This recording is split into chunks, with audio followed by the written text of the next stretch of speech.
अस्सलाम वालेकुम, मुझे कैसे हैं सब लोग? अफसर सब ठीक होंगे। आज हम सेकेंड ईयर के फिजिक्स फेडरल बोर्ड के अकॉर्डिंगली चैप्टर 15 का टॉपिक देखेंगे, जियो स्टेशनरी सैटेलाइट्स। जी, जियो का मतलब होता है ज़मीन के लिहाज से। स्टेशनरी जो ऐसा फील होता है कि वो रेस्ट पे है, ठीक है। सैटेलाइट्स तो जियो स्टेशनरी सैटेलाइट्स है, ऐसे सैटेलाइट्स जो ज़मीन के हिसाब से हमें ऐसा फील होता है कि वो स्टेशनरी है, वो रेस्ट पे है, वो मूव नहीं कर रहे। अब इसमें इसको समझते हैं कैसे। हमें पता है जो ज़मीन है, फॉर एग्जांपल ये अर्थ है, तो हमें पता है अर्थ भी जो है ना वो अपने ही एक्सिस के अराउंड जो है वो रोटेट करती रहती है। तो उस रोटेशन के लिए वो 24 आवर्स में वो एक कंप्लीट रोटेशन पूरा करती है, जिसमें आपने देखा होगा 24 आवर्स में रोटेशन पूरा करती है, इसलिए हमें दिन और रात फील होते हैं। तो पूरा जब एक चक्कर कंप्लीट करती है तो हमें दिन और रात मिलते हैं, ठीक है। तो अपने एक्सेस के अराउंड रिवॉल्व करने की वजह से हमें डे एंड नाइट फील होते हैं। तो वो पूरा एक जो चक्कर कंप्लीट करती है वो 24 आवर्स में करती है। तो कहते हैं कोई ऐसे सेटेलाइट्स सर्टेन डिस्टेंस पे, हमने ये भी पढ़ा था कि जब सेटेलाइट्स हमारे पास ज़मीन के अराउंड रिवॉल्व करते हैं तो कुछ सेटेलाइट्स ऐसे हैं जो पूरा अगर एक सर्कल 24 आवर्स में कंप्लीट करेंगे ना, तो उन सेटेलाइट्स को हम नाम देते हैं स्टेशनरी सेटेलाइट्स का। क्यों? क्योंकि वो ज़मीन के अराउंड हमें ऐसा फील होता है कि वो स्टेशनरी है। तो क्यों? और इसलिए उन सेटेलाइट्स को हम नाम देते हैं स्टेशनरी सेटेलाइट्स का। फॉर एग्जाम्पल, ये अगर सेटेलाइट है और वह ज़मीन के अराउंड रिवॉल्व कर रहा है, अगर वो ये पूरे का पूरा एक सर्कल जो है वो 24 आवर्स में कंप्लीट करता है, तो हम कहेंगे ये सेटेलाइट क्या है कि हमारे पास ये स्टेशनरी सेटेलाइट है। और क्योंकि ये जो ज़मीन है ये भी अपने एक्सिस के अराउंड जो है वो एक पूरा जो सर्कल है वो भी किस में करती है, वो पूरा 24 आवर्स में करती है। तो क्या होगा, ये भी 24 आवर्स में कंप्लीट कर रही है, ये सेटेलाइट भी 24 आवर्स में कंप्लीट कर रहा है। तो जैसे जैसे बच्चे ये रिवॉल्व करेगी ना, वैसे वैसे साथ साथ ये रिवॉल्व करता है। तो जो इसके सामने वाला पॉइंट है वो फिक्स रहता है, वो चेंज नहीं होगा, क्योंकि दोनों का ड्यूरेशन जो है वो एक सर्कल कंप्लीट करने का 24 आवर्स है। तो जहाँ पे ये होता है ना वहाँ पे ये रहता है, दोनों रिवॉल्व करते रहते हैं, लेकिन ये सामने वाला पॉइंट जो फिक्स रहता है। तो ज़मीन के परस्पेक्टिव से वो मूव नहीं कर रहा, ज़मीन के हिसाब से वो लगता है कि हमेशा वो मेरे सामने ही इस पर्टिकुलर पॉइंट के हिसाब से, तो वो उसको फील करवा रहा होता है कि वो स्टेशनरी है। तो ऐसे सेटेलाइट्स का हम नाम क्या देते हैं? स्टेशनरी सेटेलाइट्स का। और जिस आर्बिट में ये मूव कर रहा होता है इसको जियो स्टेशनरी सेटेलाइट्स कहते हैं। लेकिन अगर मैं आपको इसकी 3D एनिमेशन में दिखाऊँ तो ये देखें, ये एक जियो स्टेशनरी सेटेलाइट है जिसमें सेटेलाइट भी मूव कर रहा है और ज़मीन भी अपने एक्सिस के अराउंड रिवॉल्व कर रही है। आप देखिए इस पर्टिकुलर पॉइंट के सामने सेटेलाइट है। अब सेटेलाइट भी मूव कर रहा है, ज़मीन भी मूव कर रही है, लेकिन इस पर्टिकुलर पॉइंट के सामने ही कॉन्टिन्यूसली सेटेलाइट रह रहा है, वो पॉइंट चेंज नहीं हो रहा। तो ये कॉन्टिन्यूसली इसी पॉइंट के सामने सेटेलाइट उसको नजर आ रहा है, तो उसके अकॉर्डिंगली तो सेटेलाइट स्टेशनरी है, क्योंकि उस पॉइंट के बिल्कुल सामने है। ज़मीन भी रिवॉल्व कर रही है, लेकिन ये सेटेलाइट भी रिवॉल्व कर रहा है। दोनों की रिवॉल्व की करने का जो टाइम ड्यूरेशन है वो सेम है, 24 आवर्स है। तो इस पर्टिकुलर रीज़न की वजह से ये ज़मीन के ऊपर एक ही फिक्स पॉइंट के सामने कॉन्टिन्यूसली रहता है, इसी वजह से हमको नाम देते हैं स्टेशनरी सेटेलाइट्स का। और जिस आर्बिट में ये मूव कर रहा होता है उसको नाम देते हैं जियो स्टेशनरी सेटेलाइट्स का। अब हमने फाइंड आउट करना है कि ये जो जियो स्टेशनरी सेटेलाइट्स हैं वो जिस आर्बिट में मूव कर रहे होते हैं, वो बेसिकली हम लोग फाइंड आउट करना चाह रहे हैं कितने डिस्टेंस के ऊपर होगा, वो ज़मीन के सेंटर से कितने डिस्टेंस के ऊपर होगा, वो हम लोग फाइंड आउट करना चाह रहे हैं जियो स्टेशनरी आर्बिट्स के लिए।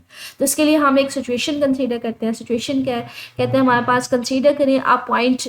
अच्छा, इसको ना यहाँ पे वो फिगर में, जैसे मैंने आपको तो 3D एनिमेशन दिखा दी, लेकिन वो यहाँ पे इसको फिगर के जरिए एक्सप्लेन कर रहा है कि यहाँ पे अगर सेटेलाइट है तो वो पॉइंट पी के सामने है। लेकिन अगर अर्थ भी मूव कर रही है और सेटेलाइट भी मूव कर रहा है, तो पॉइंट अगर ये मूव करता हुआ यहाँ पे आ जाता है तो सेटेलाइट उसके सामने ही रहेगा, वो चेंज नहीं होगा।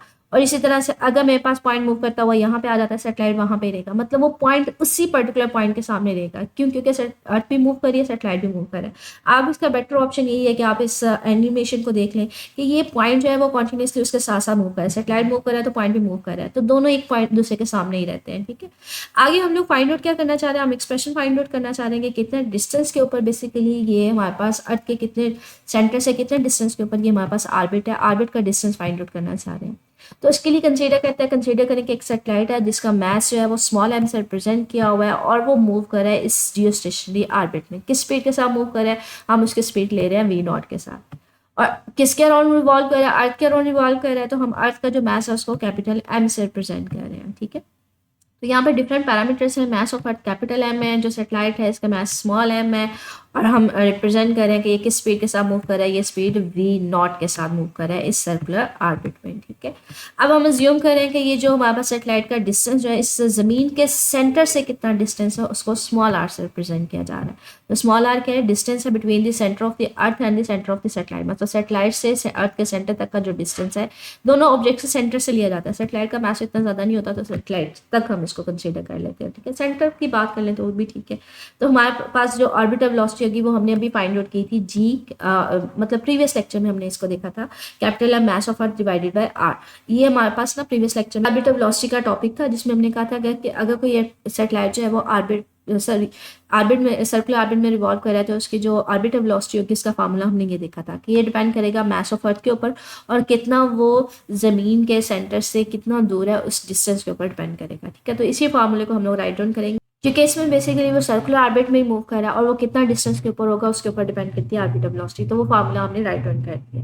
अब यहाँ पे ये बात करें कि हमारे पास कह लें कि जो सेटेलाइट है वो सर्कल में मूव कर रहा है ना, तो पूरा एक सर्कल में मूव करने के लिए वो कितना डिस्टेंस ट्रेवल करेगा बच्चे, जितना इस सर्कल का सर्कमफेरेंस होगा। तो टोटल इस किसी भी सर्कल का सर्कमफेरेंस होता है, हम लोग उसको नाम देते हैं 2πr का। तो वो सेटेलाइट कितना डिस्टेंस ट्रेवल करेगा 2πr का, जितना इस सर्कल का सर्कमफेरेंस होगा। और वो किस स्पीड के साथ ट्रैवल कर रहा था, उस स्पीड को हमने नाम क्या दिया था, हमने उसको v0 से रिप्रेजेंट किया था। ठीक है, ऑर्बिटल वेलोसिटी को। अब अगर मुझे डिस्टेंस का भी पता है, कह लें उसका भी पता है, वेलोसिटी का भी पता है, तो हम लोग जो वेलोसिटी होती है उसको कैसे लिखते हैं, हम लोग उसको लिखते हैं डिस्टेंस ओवर टाइम, किसी पर्टिकुलर टाइम में कितना डिस्टेंस ट्रैवल उसने किया। तो हमारे पास डिस्टेंस वो कितना लेगा, जितना सर्कल का सर्कमफेरेंस होगा, तो सर्कल की डिस्टेंस की जगह हम 2πr ले लेंगे और टाइम को हम कैपिटल टी से लिख लेते हैं। ये पूरा एक सर्कल कंप्लीट करने में उसको जो टाइम लगा उसको कैपिटल टी टाइम पीरियड से रिप्रेजेंट कर देते हैं। अब ये देखिए, एक हमारे पास क्वेश्चन थी जो ऑर्बिटल वेलोसिटी वाले टॉपिक से हमने एग्जैक्टली लिखी थी कि जब वो कितनी उसकी वेलोसिटी होगी वो डिपेंड करेगा कितने डिस्टेंस के ऊपर है, और दूसरा हमने इस फार्मूले से निकाल लिया कितना वो डिस्टेंस ट्रैवल करेगा, that will be the circumference of the circle, वो 2πr डिवाइडेड बाय टी। अब दो क्वेश्चंस आ गए, एक ये दोनों की लेफ्ट साइड सेम है क्योंकि दोनों हमारे पास ऑर्बिटल वेलोसिटी है, राइट हैंड साइड को इक्वलाइज करवा लेंगे। तो वो कंपेयर करवाने को हम कहते हैं, हमने टू क्वेश्चंस को कंपेयर करवाया क्योंकि उनकी लेफ्ट साइड सेम थी, तो हमने राइट साइड को इक्वल करवा दिया। राइट साइड को इक्वल करवा के उसको थोड़ा सा रीराइट किया, हमारे पास ये फार्मूला है। रीराइट कैसे किया वो देखते हैं। पहले तो बच्चे दोनों साइड्स का स्क्वायर लेंगे ना, क्योंकि एक साइड जो है वो अंडर रूट में, एक साइड जो है विदाउट अंडर रूट है, तो दोनों साइड का स्क्वायर लेंगे। दोनों साइड का स्क्वायर लेंगे तो इसका स्क्वायर क्या होगा, अंडर रूट से खत्म हो जाएगा, ये स्क्वायर इससे खत्म हो जाएगा, लेकिन ये वाली जो टर्म है ये सारी स्क्वायर में चली जाएगी। तो ये हमारे पास फार्मूला क्या बन जाएगा, 2 का स्क्वायर लेंगे 4 आ जाएगा, पाई का स्क्वायर लेंगे तो पाई स्क्वायर आ जाएगा, और आर का स्क्वायर लेंगे तो आर स्क्वायर आ जाएगा, डिवाइडेड बाय नीचे टाइम पीरियड है मतलब कैपिटल टी है। टाइम पीरियड उसको बोलते हैं बच्चे वो टाइम जब पूरा एक सर्कल कंप्लीट करने में लगता है, तो इसलिए हमने यहाँ पे स्मॉल टी की जगह कैपिटल टी लिख दिया था कि पूरा वो एक सर्कल कंप्लीट कर रहा था ना, तो उसको टाइम पीरियड भी बोल दिया जाता है। तो उसका स्क्वायर लेंगे तो कैपिटल टी का स्क्वायर आ जाएगा। ठीक है, ये कैपिटल टी का स्क्वायर आ गया इज इक्वल टू, अब यहाँ पे वो पैरामीटर्स तो चेंज नहीं होंगे, वो तो वैसे ही रहेंगे क्योंकि वो सिर्फ और सिर्फ अंडर रूट खत्म हुआ है, तो ये कैपिटल जी और मास ऑफ अर्थ ME आ जाएगा डिवाइडेड बाय स्मॉल r आ जाएगा। अब हम लोग बेसिकली फाइंड आउट क्या करना चाह रहे थे, हम लोग फाइंड आउट करना चाह रहे थे कि कितने डिस्टेंस, ये जो स्टेशनरी ऑर्बिट होता है उसका सेंटर से कितना डिस्टेंस होता है। हम लोग तो आर फाइंड आउट करना चाह रहे थे, टोटल इसका डिस्टेंस फाइंड आउट करना चाह रहे थे सेंटर से, तो हम क्या करेंगे, आर को एक साइड पे कर लेंगे, बाकी सारे पैरामीटर्स को एक साइड पे कर लेंगे। बच्चे यहाँ पे आर स्क्वायर है, यहाँ पे आर डिवाइड हो रहा है, यहाँ पे डिवाइड हो रहा है, इधर जाकर मल्टीप्लाई हो जाएगा तो आर स्क्वायर ऑलरेडी था, ये इधर जाके और हो जाएगा तो ये R3 हो जाएगा, तो एक साइड पे क्या हो जाएगा R3। GME इस साइड पे है तो यहाँ पे डिवाइड हो रहा है, इधर जाकर मल्टीप्लाई हो जाएगा, GME T स्क्वायर हो जाएगा। अब यहाँ पे 4π स्क्वायर है, इसको यहाँ पे मल्टीप्लाई हो रहा है, दूसरी साइड पे जाकर डिवाइड हो जाएगा तो ये 4π स्क्वायर आ जाएगा। तो थोड़ा सा री इंटरचेंज किया, मतलब पोजीशन चेंज की है, आर स्क्वायर आर को एक साइड पे कर दिया, आर स्क्वायर ऑलरेडी था, ये यहाँ पे डिवाइड हो रहा था, ये उधर चला जाएगा तो ये R³ बन जाएगा। यहाँ पे टी स्क्वायर डिवाइड हो रहा है, इधर जाकर मल्टीप्लाई हो जाएगा, 4π स्क्वायर यहाँ पे मल्टीप्लाई हो रहा है, डिवाइड हो जाएगा, तो ये हमारे पास R³ कह लें डिस्टेंस का क्यूब आ जाएगा। लेकिन आपने तो simple typically distance find out करना है, तो मैं दोनों के ऊपर कह लें क्यूब रूट ले लूंगी। ठीक है, तो क्यूब रूट लूंगी तो यहाँ से R3 खत्म हो जाएगा, यहाँ पे 1/3 बच जाएगा। अब ये डिस्टेंस आपको देगा हमारे पास कह लें जियो स्टेशनरी सेटेलाइट्स का, कि कितना हमारे पास जियो स्टेशनरी ऑर्बिट का जो सेंटर से डिस्टेंस होता है वो कितना होता है, मतलब उसको हमने फाइंड आउट करना है। तो वो ये फार्मूला हमारे पास आ गया। अब इन वैल्यूज को फाइंड आउट भी किया जा सकता है, वैल्यूज ये सारी की सारी कांस्टेंट है, इन वैल्यूज को पुट ऑन करेंगे तो डिस्टेंस हमें पता चल जाएगा। जी क्या है, ये ग्रेविटेशनल कांस्टेंट है, मैंने कहा था इस वैल्यू को फिंगर टिप्स पे रखिएगा, ये कह ले अक्सर न्यूमेरिकल्स में इस्तेमाल होती है, ये समटाइम एमसीक्यू में भी पूछ ली जाती है। 6.67 मल्टीप्लाई 10⁻11। एम क्या है, मास ऑफ अर्थ। बच्चे ये भी कांस्टेंट फिगर्स है, ये भी आपको पता होना चाहिए, ये भी चेंज नहीं होती, ये भी कांस्टेंट है, तो ये होते हैं 6 मल्टीप्लाई 10⁻24। ठीक है, टाइम पीरियड 24 आवर्स, हमने कहा था ना अब ये स्टेशनरी सेटेलाइट जो है पूरा एक सर्कल कितने टाइम में कंप्लीट करता है, 24 आवर्स में। अब 24 आवर्स को अगर मैंने सेकंड में, ये मैंने यहाँ पे बताया हुआ है कि वो कितने टाइम में कंप्लीट करता है, वो 24 आवर्स में कंप्लीट करता है। तो टाइम हम कितना लेंगे, 24 आवर्स। लेकिन अगर 24 आवर्स को हमने सेकंड में कन्वर्ट करना है तो वो कैसे करेंगे, 24 आवर्स है ना, 24 आवर्स 1 घंटे में कितने मिनट्स होते हैं, 60 मिनट्स होते हैं। 24 आवर्स को किससे मल्टीप्लाई कर देंगे, 60 के साथ। और 1 मिनट में कितने सेकेंड्स होते हैं, 60। तो फिर फर्दर इसको किसके साथ मल्टीप्लाई कर देंगे, 60 के साथ। तो 24 घंटों में हमारे पास 1 घंटे में 60 मिनट्स होते हैं, 1 घंटे में 60 सेकेंड्स होते हैं। जब इन सबको मल्टीप्लाई करेंगे तो ये टोटल टाइम दे देगा। तो ओवरऑल कितना आपके पास टाइम है सेकेंड्स में, तो वो 86,000 आ जाएगा। पाई हमारे पास क्या है, वो कांस्टेंट है 3.144, तो वैसे ही कांस्टेंट है। तो जब इन सारी वैल्यूज़ को पुट ऑन करेंगे, कि देखें सबकी वैल्यूज़ पुट ऑन कर दी हैं, कैपिटल जी की भी पुट कर दी है हमने, मास ऑफ अर्थ की भी पुट कर दी है हमने, टाइम की भी पुट कर दिया, इसको राइट डाउन कर दिया पाई की वैल्यू को भी। तो जो भी आंसर आएगा बच्चे इसका क्यूब रूट ले लेंगे। क्यूब रूट कैसे लेंगे बच्चे, आप शिफ्ट प्रेस करेंगे और अंडर रूट जो क्यूब रूट होगा उसको प्रेस करेंगे तो उसका आ जाएगा। ठीक है, जो आंसर आएगा 4.23 मल्टीप्लाई 10⁻7 मीटर आ जाएगा। लाइक ये देखें कैलकुलेटर है, आप शिफ्ट प्रेस करेंगे तो आपके पास ये क्यूब रूट है √3, और जो भी वैल्यू होगी वो उसके अकॉर्डिंगली आ जाएगी। ठीक है, तो ये हमारे पास आ जाएगी शिफ्ट और साथ में ये क्यूब रूट, ये ऊपर छोटा सा 3 लिखा हुआ है अंडर रूट के। ठीक है, तो इस तरह से होता है। अगर समटाइम नहीं भी इस तरह से है तो हमारे पास इस तरह से होता है। तो आप शिफ्ट और इसको प्रेस करते हैं तो यहाँ पे अपनी मर्जी का क्यूब लिख सकते हैं। यहाँ पे क्यूब है या 4 टाइम है या 5 टाइम है तो उसको लिखा जा सकता है। तो बेटर यही होता है, क्यूब रूट ये वाला होता है। ठीक है, तो ये वैल्यू हमारे पास आ गई 4.23 मल्टीप्लाई 10⁻7 मीटर। अगर आपने इसको प्रीफिक्स में लिखना चाहिए, इसको ऐसे भी लिख सकते हैं, 10⁻7 है ना, तो इसको दो फॉर्म में भी लिखा जा सकता है। 10⁻3 लिख ले और मल्टीप्लाई बाय 10⁻4 लिख ले। ठीक है, पावर्स को हमने अलग-अलग दो हिस्सों में डिवाइड कर दिया। 4.23 मल्टीप्लाई 10⁻3 और 3 की जगह बच्चे आप किलो लिख देंगे और 4 इसी तरह से आ जाएगा। तो 4.23 मल्टीप्लाई 10⁻4 किलोमीटर।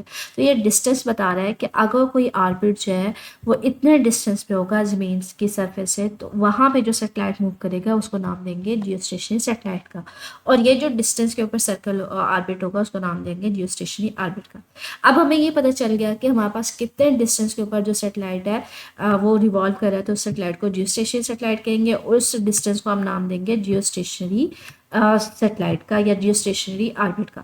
अब हमें ये पता चल गया, लेकिन हम ये फाइंड आउट करना चाह रहे हैं कि इस जियोस्टेशनरी, अगर मुझे डिस्टेंस पता चल गया है तो इस जियोस्टेशनरी ऑर्बिट में जो सैटेलाइट मूव करेगा उसकी स्पीड कितनी होगी। तो वो स्पीड हम लोग फाइंड आउट करना चाह रहे हैं। तो ऑर्बिटल स्पीड के लिए या हम लोग फार्मूला ये हमने पढ़ा हुआ है GME/R। मतलब अगर हमें डिस्टेंस का पता चल जाए तो हम लोग उसका स्पीड फाइंड आउट कर सकते हैं। अब जियोस्टेशनरी ऑर्बिट के लिए हमें पता तो चल गया ना इतना डिस्टेंस होता है, तो इस ऑर्बिट में हम स्पीड का फार्मूला फाइंड या उसकी वैल्यू फाइंड आउट कर सकते हैं। तो वही अगेन कैपिटल जी हमारे पास कॉन्स्टेंट है, उसकी वैल्यू पुट ऑन करेंगे 6.6 मल्टीप्लाई 10⁻11। हमारे पास m मास ऑफ अर्थ है वो आ जाएगी 5.98 मल्टीप्लाई 10⁻24। और r हम लोग जियोस्टेशनरी ऑर्बिट में स्पीड फाइंड आउट करना चाह रहे हैं तो वो हमारे पास आ जाएगा 4.23 मल्टीप्लाई 10⁻7 मीटर। ठीक है, इन सारी वैल्यूज़ को पुट ऑन करेंगे, इसका अंडर रूट लेंगे तो ये हमारे पास आ जाएगा 3.07 मल्टीप्लाई 10⁻3 मीटर पर सेकेंड। तो ये वो स्पीड है जो किसी भी सैटेलाइट की होती है जियोस्टेशनरी ऑर्बिट में। ठीक है, तो ये इंपॉर्टेंट लॉन्ग क्वेश्चन, ये देखिए आपका कंप्रीहेंसिव क्वेश्चन है 4 वाला, ये कंप्रीहेंसिव क्वेश्चन है। ठीक है, what are the geostationary satellites, तो पहले तो उनको डिफाइन करना है। ठीक है, जो पूरा एक सर्कल कंप्लीट करते हैं 24 आवर्स में। फिर आपने रेडियस की वैल्यू कैलकुलेट करनी है, फिर आपने रेडियस की वैल्यू लेते हुए ऑर्बिटल वेलोसिटी की वैल्यू कैलकुलेट करनी है। ठीक है, तो ये कंप्लीट आज का जो टॉपिक है इसमें कवर हो जाएगा। मजीद बच्चे इसमें कुछ पूछना हो कमेंट सेक्शन में पूछ लीजिएगा। ओके, अल्लाह हाफिज़।